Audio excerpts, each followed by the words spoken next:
tanong ko para sa'yo. Ano sa tingin mo ang maiaambag mo sa atin dito sa mga kabataan upang hindi sila mawala o hindi sila malulong sa mga ipinagbabawal na gamot?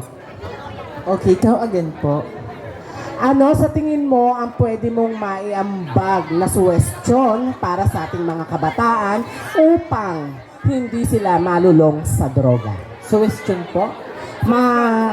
Mungkahing maganda na para Suggestion. makaiwas sila sa droga. Suggestion.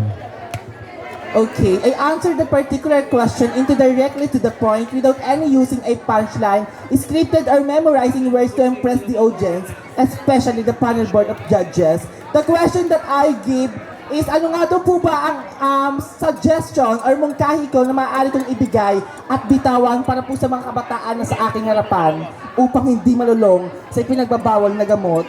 Simple lamang po, yun po ay ipagpatuloy nyo ang edukasyon para sa inyong pamilya. Bakit ko nga po ba nasabi?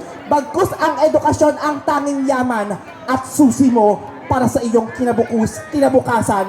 Huwag mong pababayaan ang edukasyon na meron ka sapagkat pagdating ng panahon, tanging diploma mo lamang ang siyang susi sa gusto mong pangarap. Palagi po natin pagkakandaan, ako na bilang isang bata, natamasok ko po ang hirap ng buhay.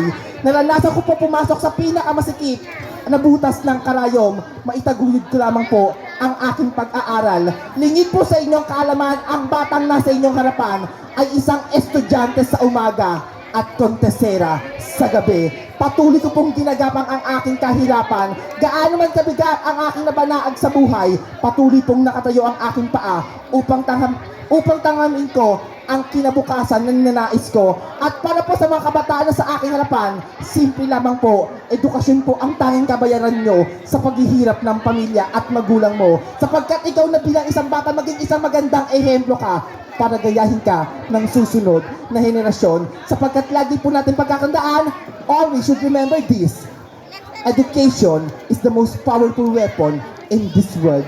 This is my simple answer, and my answer is not connivance and relevant to that particular question. So, let's the audience decide it. Thank you so much. Yes, thank you.